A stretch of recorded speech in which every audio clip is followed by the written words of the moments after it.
तो हासनी जी दिल्ली से। राधे राधे। महाराज जी राधे राधे, आपके चरणों में कोटि कोटि प्रणाम।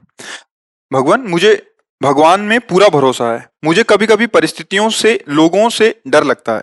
लोगों की बोली हुई बातों को मैं अपने मन में से निकाल नहीं पाती। इस वजह से मन में विचारों की एक चैन सी बनी रहती है, जिसके कारण मन बहुत घबराता है और बहुत दुख पाता है। तो मैं इस अवस्था में हाँ, कैसे विजय इसमें प्राप्त क्या करूं? है कि विवेक की कमी है।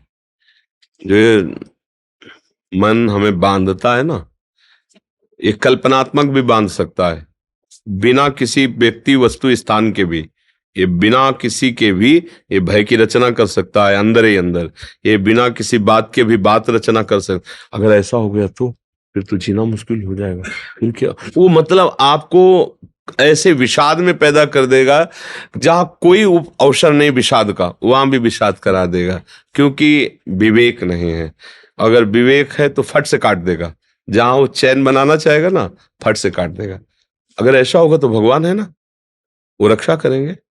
अगर ये नष्ट हो गया तो दूसरी व्यवस्था करेंगे। अनंत ब्रह्मांडों की रक्षा करते हैं, हमारे सर्व समर्थ भगवान है, वो तुरंत काट लेगा। अब इतना आश्रय है नहीं, सत्संग का अभी रंग चढ़ा नहीं, तो विवेक रूपी कैंची सही है नहीं, तो काट नहीं पाती। अगर विवेक एक क्षण में कट जाएगा। कोई कोई घंटा में काट पाता है, कोई दिन में, कोई जीवन भर बनाए रखता है। ये वही आदमी है जिसने मुझे गाली दिया था, जीवन भर बनाए रखता है, और कोई एक सेकंड में काट दिया। ना ना, इसका कोई दोष नहीं है। मेरे किसी अवगुणों का सुधार करने के लिए, पाप का नाश करने के लिए भगवान इसे प्रेरित करके गालियां दिया रहे हैं। मंगल भवन है जो कर रहे हैं, अच्छा है प्रभु, बस निकल। विवेक ने क्या किया? और अगर विवेक नहीं, हमने तो कुछ बिगाड़ना नहीं था, इसने गाली दिया। कभी तो अवसर आएगा जब मिलोगी जिंदगी में, तो तुमने 10 दिए ना, 100 देंगे तुम्हें। अब वो पकड़े बैठा हुआ है। अब विवेक है तो एक सेकंड में काट दिया। तो ये जो चिंतन है, ये तभी सुधरेगा जब भगवत चिंतन हो। इसीलिए हम कह रहे हैं, सबको अगर सुख की चाह है तो नाम जप करो, दूसरा उपाय कोई नहीं है। ये तुम्हारे किसी के आशीर्वाद से, फल फूल देने से, जंतुर मंतुर बांधने से कुछ नहीं। राधा राधा राधा राधा, अच्छे आचरण करो। कोई भी तुम्हारे साथ जो प्रतिकूल व्यवहार कर रहा है तो भगवान देख रहा है। जहां तक हो तहां तक अपनी बुद्धि से उससे बचने का उपाय करो। नहीं है तो ऐसे हो जाओ, हे भगवान आप देख लो, हम तो असमर्थ हैं, तो बहुत समर्थ हैं, वो सब देख लेंगे। भय क्यों करना है? अगर हम भय करते रहेंगे तो इसका मतलब भगवान का आश्रय नहीं है। भगवान के आश्रित में निर्भयता बढ़ती है कि यार हम अकेले जा रहे हैं, अगर कोई मिला मारा तो वही भगवान है ना, हमारी रक्षा कर लेंगे। और निश्चित आपने विश्वास किया है, भगवान रक्षा कर लेंगे। अगर कोई भारी से भारी समस्या है, तो भगवान के लिए कोई समस्या है क्या?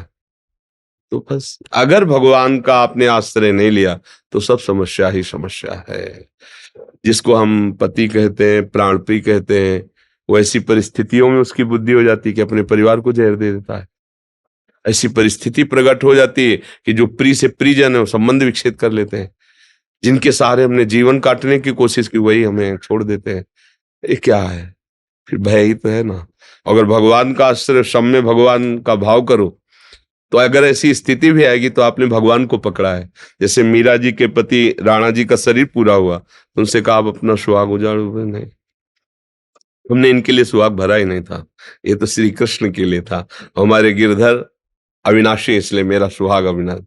बस तो कोई, अब बिना भगवान के आश्रय, मेरी जो हृदय की बात और संतों की बात और शास्त्रों की बात, बिना भगवान के किसी को स्वप्न में भी सुख नहीं मिल सकता, पक्का समझ लो।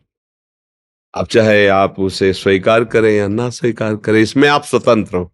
भगवान ने भी आपको स्वतंत्र इस विषय में किया है। अगर आप स्वीकार करो तो ठीक है, ना स्वीकार करो तो दूसरा भी भाग है, वो तो स्वीकार करना ही होगा। अधर्म आचरण करोगे उसका दंड मिलेगा आपको।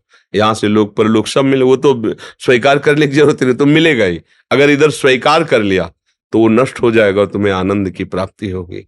बस ये बात समझना है।